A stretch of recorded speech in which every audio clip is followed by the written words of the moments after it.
विश्लेषण में सबसे पहले बात गोला की चुनावी जंग की, जिसमें आज सीएम योगी ने अपने विरोधियों पर जमकर प्रहार किया। सीएम योगी ने भाजपा प्रत्याशी की जीत का दावा तो किया ही, साथ ही ये कहकर विरोधी खेमे में खलबली मचा दी कि अभी से विपक्ष हार का बहाना ढूंढने लगा है। योगी का यह हमला समाजवादी पार्टी पर था, क्योंकि 2 दिन पहले सपा ने आरोप लगाया था कि चुनाव जीतने के लिए भाजपा प्रशासन का इस्तेमाल कर रही है। मतलब गोला की ये जंग हर दिन और तेज होती जा रही है और सबकी नजर 3 नवंबर की तारीख पर टिकी है, जब वोट डाले जाएंगे।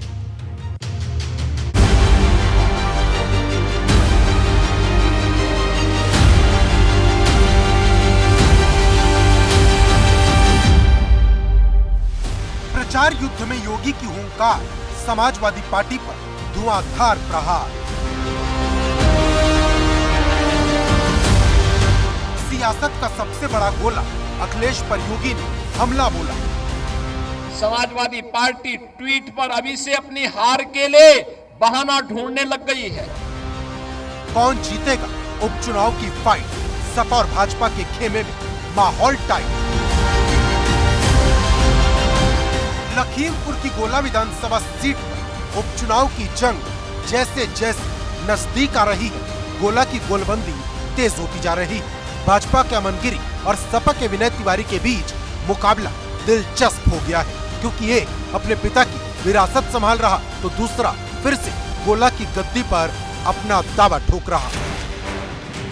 उधर अपने अपने प्रत्याशियों को जिताने के लिए सपा और भाजपा ने पूरी ताकत लगा दी है, लेकिन सोमवार को लखीमपुर का सियासी पारा उस वक्त चढ़ गया जब सीएम योगी प्रचार करने गोला पहुंचे। जहां सीएम योगी ने पहले भाजपा प्रत्याशी अमन गिरी के लिए वोट मांगे, फिर कोरोना काल में किए काम का जिक्र किया और समाजवादी पार्टी पर हमलों की झड़ी लगा दी।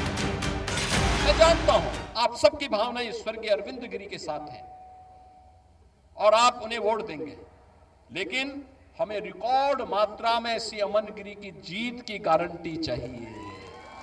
कोरोना महामारी के दौरान आपने देखा होगा सपा गायब थी, अन्य दल भी गायब थे।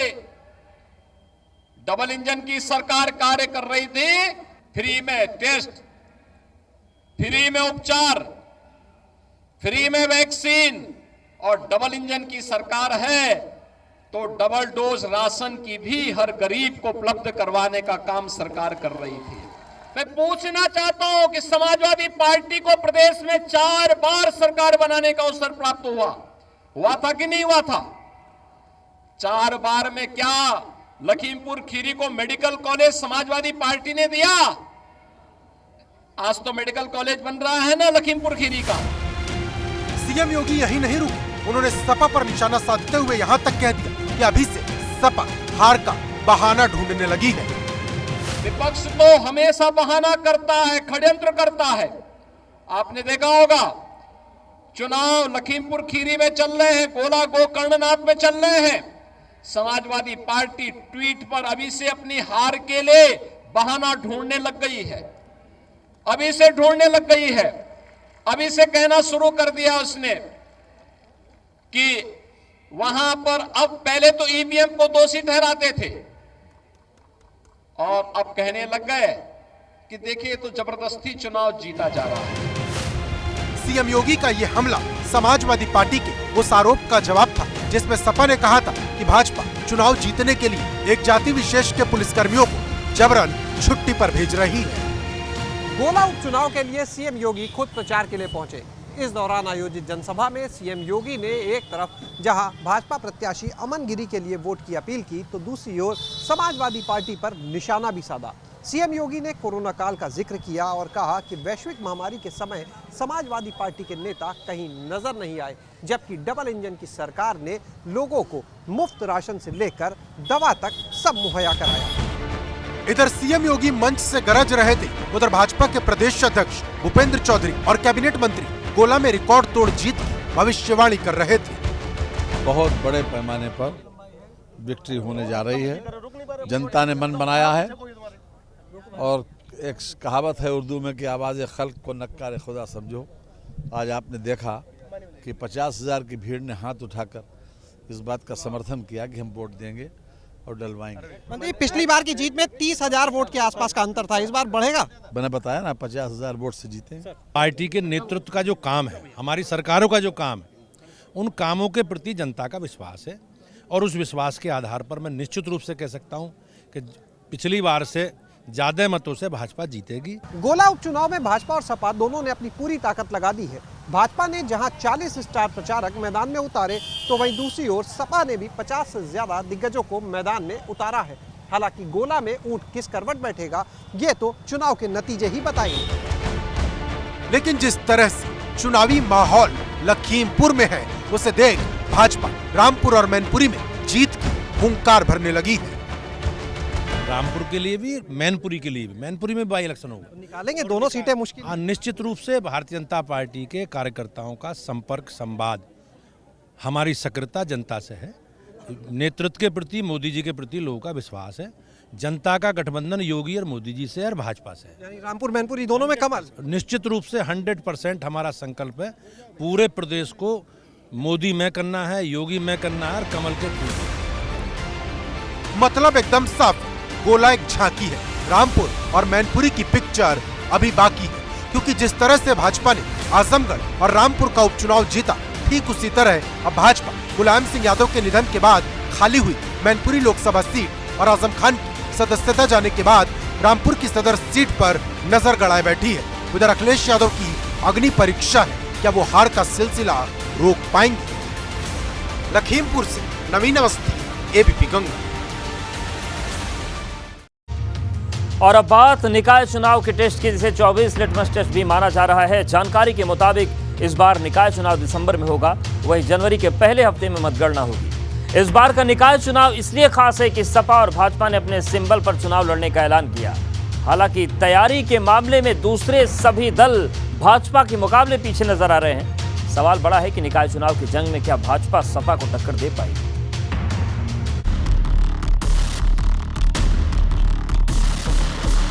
दिसंबर में निकाय का टेस्ट, 24 के सेमीफाइनल में कौन बेस्ट?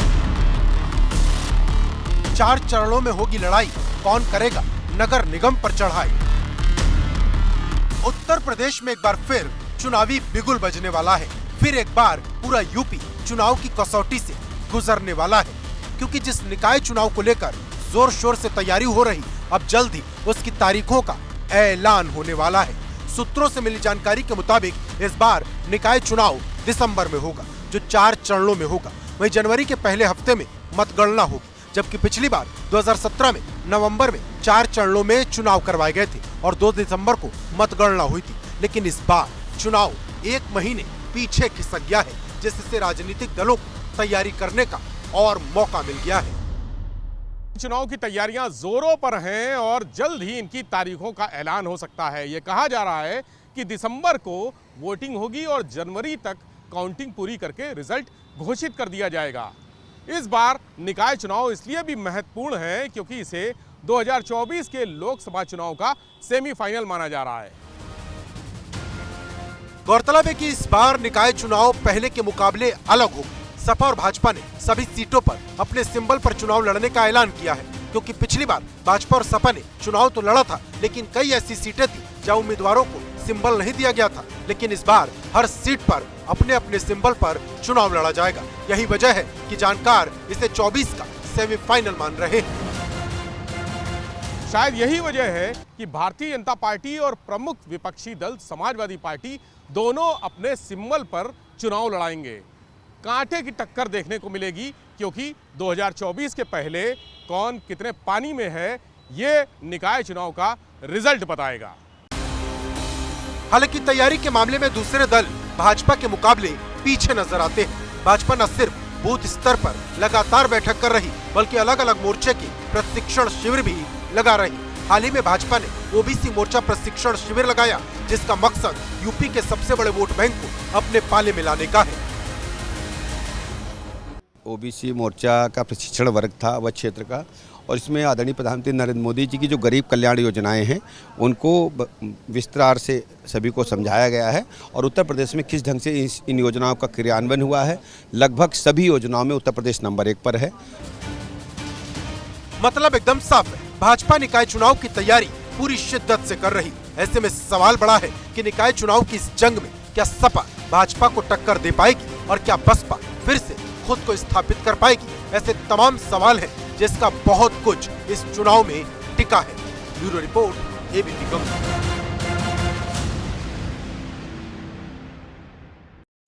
अब बात आजम खान की कुंडली में साढ़े साथी की, क्योंकि जिस आजम खान की कभी रामपुर में हनक गूंजती थी, जिनके हुक्म की तालीम करने के लिए कभी पुलिस एक पैर पर नाचती थी, आज उनकी विधायकी तक चली गई। आलम ऐसा है कि आजम खान अगले 9 साल तक चुनाव नहीं लड़ पाएंगे। कोई इसे आजम खान का वनवास बता रहा है, कोई उनकी राजनीति पर पूर्ण विराम बता रहा है। लेकिन कभी आपने सोचा है कि आजम खान की राजनीति में ऐसा पड़ाव कैसे आया? तो एक जवाब है कलेक्टर अंजनेय कुमार सिंह, जिनसे अदावत आजम खान को इतनी भारी पड़ गई कि आजम खान की न सिर्फ कुर्सी चली गई, बल्कि वो अब आगे कभी चुनाव लड़ पाएंगे या नहीं, ये भी कोई नहीं जानता।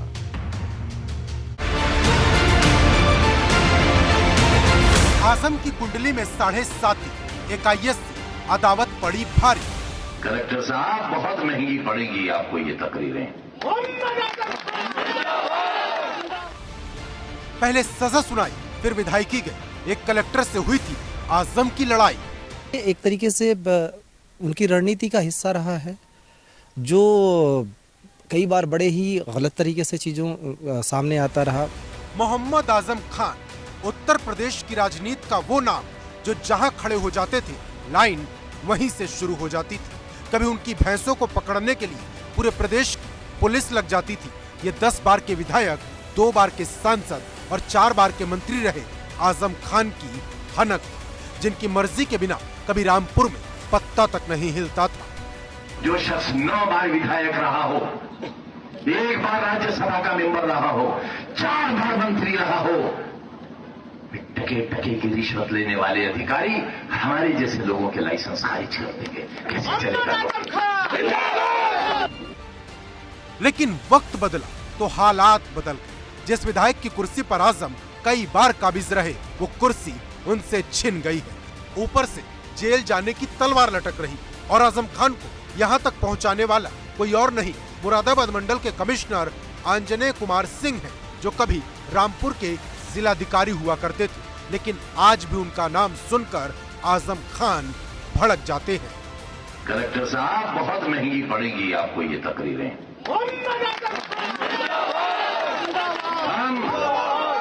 हम बिलासपुर में शराब की हट्टियां नहीं चलाते हैं, हम जुआ और सट्टा नहीं कराते हैं कलेक्टर। लेकिन सवाल बड़ा है कि आखिर 3 साल पहले आजम ने ऐसा क्या कहा था कि IAS अंजनेय कुमार सिंह को आजम की बात इतनी चुभ गई। 2019 में ऐसा क्या हुआ था जो आजम खान आपसे खफा हो गए थे? कोई आजम खान से कोई पर्सनल कोई चीज़ थी नहीं। अगर शुरू से हम इसको देखें तो, अगर आप देखेंगे तो रामपुर का इतिहास देखें, प्रशासन के साथ उनके संबंधों को देखें, तो ये एक तरीके से उनकी रणनीति का हिस्सा रहा है, जो कई बार बड़े ही गलत तरीके से चीज़ों सामने आता रहा और बहुत सारे लोगों ने बर्दाश्त किया। अगर आप देखेंगे तो आपको समझ में आएगा। पर ये जो मसला था वो इलेक्शन से जुड़ा हुआ मसला था, आचार संहिता के मामले से जुड़ा हुआ था, जिसका आप जिक्र कर रहे हैं। दरअसल अंजनेय कुमार सिंह वो शख्स है जिन्होंने रामपुर में नियम के खिलाफ बने उर्दू गेट को तोड़वाया था। यही वो अधिकारी है जिन्होंने जौहर यूनिवर्सिटी में बने सरकारी PWD के गेस्ट हाउस को आजम खान के कब्जे से मुक्त करवाया था। इन सभी कार्रवाई से आजम खान इतने गुस्सा हुए कि अंजनेय कुमार सिंह से उनकी अदावत शुरू हो गई, क्योंकि कार्रवाई की गाज सिर्फ आजम खान पर नहीं गिरी, बल्कि उनके बेटे और उनकी पत्नी पर भी गिरी। सरकारी गेस्ट हाउस था, उसको यूनिवर्सिटी की दीवारों में कैद कर लिया गया था, जबकि वो जो गेस्ट हाउस PWD ने बनवाया था, वो PWD ने सरकारी ज़मीन पे बनवाया था। विद्युत सब स्टेशन था जो पावर डिपार्टमेंट की ज़मीन पे था और उसका कोई इस्तेमाल नहीं हो रहा था। उसको चारदीवारी में कैद कर लिया था, तो उसका कोई इस्तेमाल नहीं हो पा रहा था। अपने और अपने परिवार पर हुई इस कार्रवाई से आजम इतने गुस्सा गए कि उन्होंने इसे चुनावी मुद्दा बना लिया, क्योंकि उस वक्त लोकसभा चुनाव हो रहे थे। आजम खान समाजवादी पार्टी और बसपा के गठबंधन के प्रत्याशी के रूप में चुनाव लड़ रहे थे। और फिर 7 अप्रैल 2019 का वो दिन आया जब मिलक विधानसभा में एक चुनावी सभा को संबोधित कर रहे थे। इसी सभा में आजम ने हेट स्पीच दी, जिसके लिए अदालत ने 3 साल की आजम को सजा सुनाई है, जिसकी वजह से आजम को विधानसभा की कुर्सी तक गंवानी पड़ गई। बात 2019 की है, जब रामपुर में आंजनेय कुमार सिंह डीएम थे और आजम खान ने एक हेट स्पीच दे दी थी। डीएम चूंकि निर्वाचन अधिकारी होते हैं, उनके निर्देश पर एफआईआर दर्ज कराई गई और आजम का कैरियर खत्म हो गया। इस पूरे मामले में एक बार फिर साबित हो गया है कि आईएएस अधिकारी नेताओं पर न सिर्फ हावी रहते हैं, बल्कि उनके खिलाफ कार्रवाई में भी बड़ी भूमिका निभाते हैं। मतलब एक आईएएस अधिकारी से आजम को अदावत इतनी भारी पड़ी कि उनके पॉलिटिकल भविष्य पर फुल स्टॉप लग गया, क्योंकि अब आजम खान 9 साल तक चुनाव नहीं लड़ पाएंगे। लेकिन जब भी आजम खान और उनकी हेट स्पीच का जिक्र आएगा तो एक नाम आंजनेय कुमार सिंह का भी जरूर आएगा। रामपुर से उबैदुर रहमान के साथ ब्यूरो रिपोर्ट एबीपी गंगा। अब बात करते हैं मोरबी हादसे की, जिसे 17 रुपए के लालच ने मृत्युलोक बना दिया। क्योंकि जो कल गुजरात के मोरबी में हुआ, उससे पूरे देश में शोक की लहर है। क्योंकि हादसे का एक वीडियो सामने आया है जो डराने वाला है, लेकिन उससे ज्यादा खतरनाक ये खुलासा है कि जिस ब्रिज पर हादसा हुआ उसे 5 दिन पहले ही बिना फिटनेस टेस्ट पास किए शुरू कर दिया गया। 17 रुपए की टिकट के लालच में क्षमता से ज्यादा लोगों को पुल पर जाने दिया गया और फिर वो हादसा हुआ जिसमें 141 लोग काल के गाल में समा गए।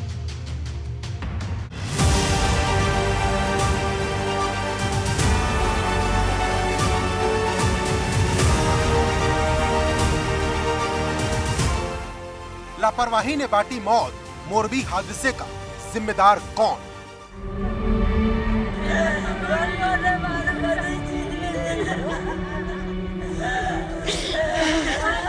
छोकरी बेटा, छोकरी बेटा। 17 रुपए के लालच ने बनाया मोरबी का मृत्युलोक। गुजरात के मोरबी में ब्रिज हादसे का 35 सेकंड का एक वीडियो सामने आया। इसमें देखा जा सकता है कि लोग ब्रिज पर सेल्फी लेते और मौज मस्ती करते नजर आ रहे, लेकिन तभी 13वें सेकंड में ब्रिज गिर जाता है और कुछ ही पल में लोग नदी में समा जाते हैं। मोरबी के इस ब्रिज हादसे में 140 से ज्यादा लोगों की जान चली गई। पीएम मोदी से लेकर हर कोई इस हादसे पर दुख जता रहा। हादसे में जिन लोगों को अपना जीवन गंवाना पड़ा है, मैं उनके परिवारों के प्रति अपनी संवेदना व्यक्त करता हूं।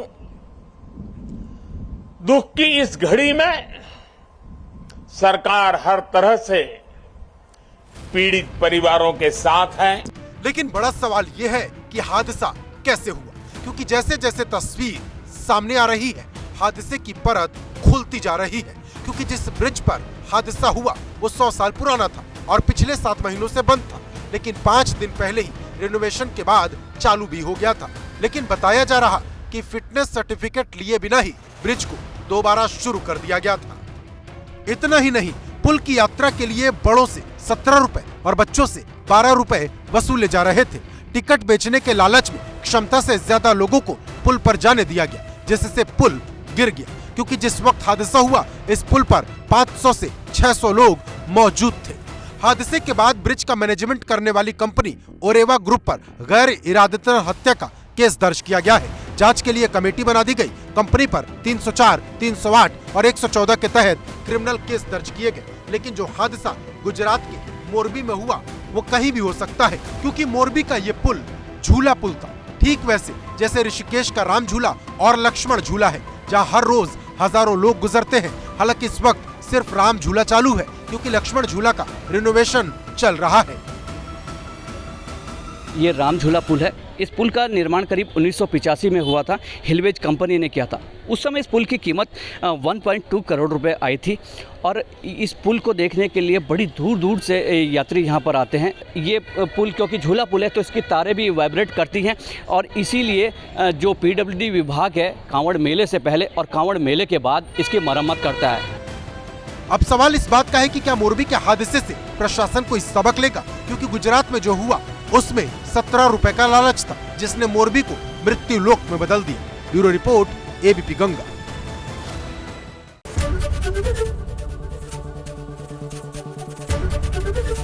एबीपी गंगा, खबर आपकी, जुबान आपकी।